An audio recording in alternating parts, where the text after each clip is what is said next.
25 июня на Netflix можно посмотреть новый сериал «Секс/Жизнь». Главная героиня сериала Сара Шахи очень притягательная, горячая брюнетка персидского происхождения и идеального роста до 170 сантиметров, играет мать твоих детей из пригорода, где будет пускаться в путешествие и фантазии по аллее воспоминаний, где ее семейное настоящее сталкивается с беспечным прошлым. Сериал строго 18+, отзыв на него будет соответствующий. Я не буду стесняться в выражении или применять какие-то эвфемизмы. Я буду называть вещи своими именами. Единственное, что я вставлю кадры из трейлера, что я обычно и делаю.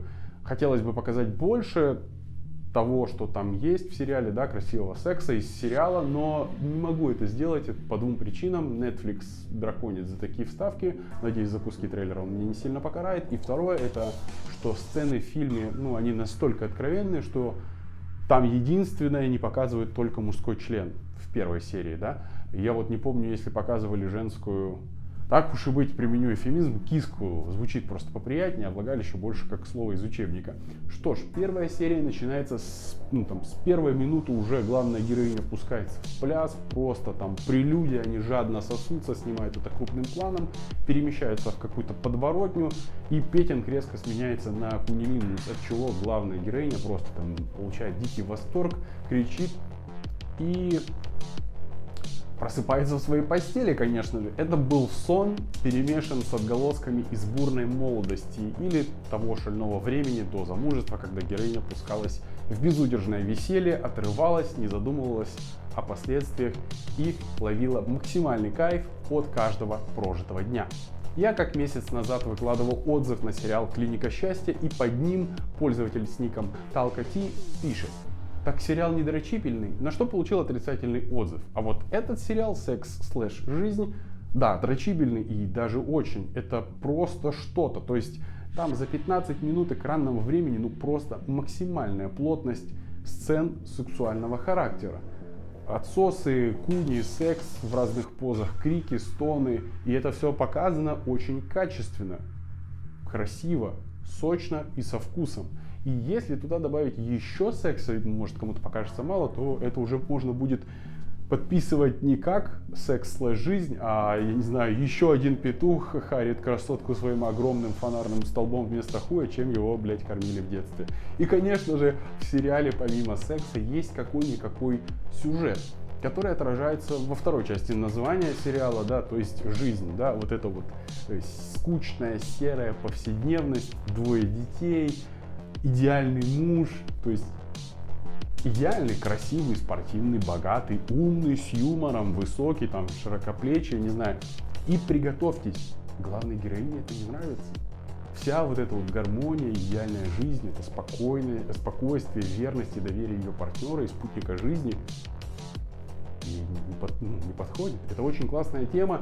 Она быстро проскакивает, когда героиня Сары Шахи разговаривает по телефону со своей близкой подругой и делится этим, что ее тянет искать на жопу приключения, потому что она как принцесса в замке умирает со скуки, и подруга дает очень классный совет, что ей нужно занять себя работой.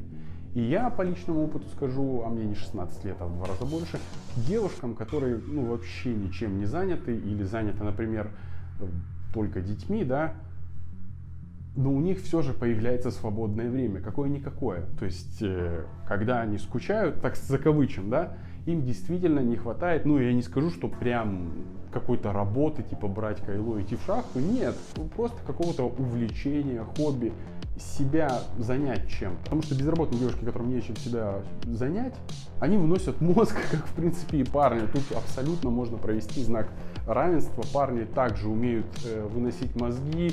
Это уже не из личного опыта, я со стороны не могу себя оценить, а услышал от прекрасного пола, да, такие отзывы. Когда тоже сидят без работы, начинают от скуки, безделья заниматься всякой хуйней и творить дичь. Возвращаюсь в сериал, и телефонный разговор продолжается, и лучшая подруга ей сказала: так тебе витамина под буквой «Р» не хватает, ремня или работы, чтобы занять себя и перестать страдать херней и думать о том, как бы пуститься во все тяжкие, найти себе приключения на жопу в прямом и переносном смысле. И подруга добавляет, что ты ведь всю жизнь мечтала найти такого мужчину, родить от него прекрасных детей, растить их, воспитывать и так далее. И та в ответ начинает что-то там юлить, мямлить, начинает, ну да, ну не так, ну так-то, но так, но хочется как тогда, как раньше, вот так классно было с тем парнем, ну просто, ну один разочек. То есть в один миг, одним поступком разрушить такую идеальную, замужнюю, шикарную жизнь. Касательно юмора в сериале. Там никто не юморит. Но вот была одна забавная ситуация, и смех и грех, когда главная героиня начала приставать к мужу во время просмотра важной спортивной игры. Я что-то даже посмеялся со всего происходящего, и то, чем оно закончилось, тоже было смешно. Оно действительно одновременно и смешно, и как-то грустно. Наверное, первое это больше про парней, то есть они посмеются, а девушки погрустят и скажут, что ж тут такого смешного. В дальнейшем, надеюсь, что в дальнейшем будут проскакивать такие комичные ситуации и зарисовки без скатывания в какую-то комедию. Вот чисто одна-две жизненных, приближенных к реальности ситуации будет для сериала вполне достаточно, я считаю. Сериал с меткой 18+, из плюсов это тема сисек раскрыта, здесь много секса, сериал дрочибельный, сексуальная главная героиня. Я пока писал, поинтересовался, сколько же ей лет. Ей 40-41, выглядит потрясно, намного моложе. Для женской аудитории там тоже будут голые подкачанные парни, все схвачено, не переживайте. Интересный сюжет в плане вот этой вот дурости, которая толкает на безбашенные и необдуманные поступки, и к чему по итогу они приведут. Это очень интересно. Идеальный хронометраж серии в 40 с хвостиком минут, там 42, что-то такое. А с учетом горячих сцен, так точно вы не успеете заскучать во время просмотра.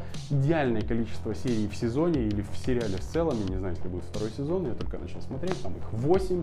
Первая серия заканчивается так, что подстегивает к просмотру. Из минусов, те, кто смотрели мои отзывы, они уже успели заметить мое недовольство касательно того, когда показывают какие-то сцены и идет повествование закадровым голосом. Так вот здесь это возведено в абсолют, то есть от начала и до конца серии сопровождается этим комментированием главной героини. Тупо всего прошлого, настоящего, ее детей, подруги, мужа, каких-то ситуаций, мыслей.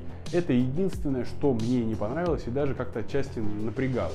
Ну вот такой подход очень гладко лег на то, когда была нарезка сцен секса главной героини с разными мужчинами. Она перечисляла, что до мужа она спала с кучей разных мужчин, с богатыми, с бедными, с татуированными и со случайными прохожими в разных позах там, и местах.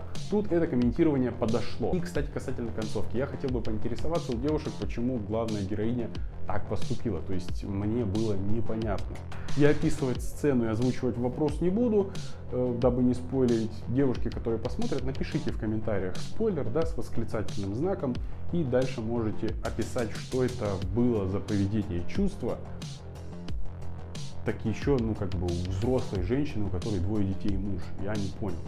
Сериал «Секс. Жизнь» к просмотру. А на этом все. Подписывайтесь на канал, ставьте большой палец вверх, если вам понравился этот отзыв. Пишите в комментариях, что вы думаете по поводу этого ролика или сериала в целом. Спасибо за просмотр. Пока.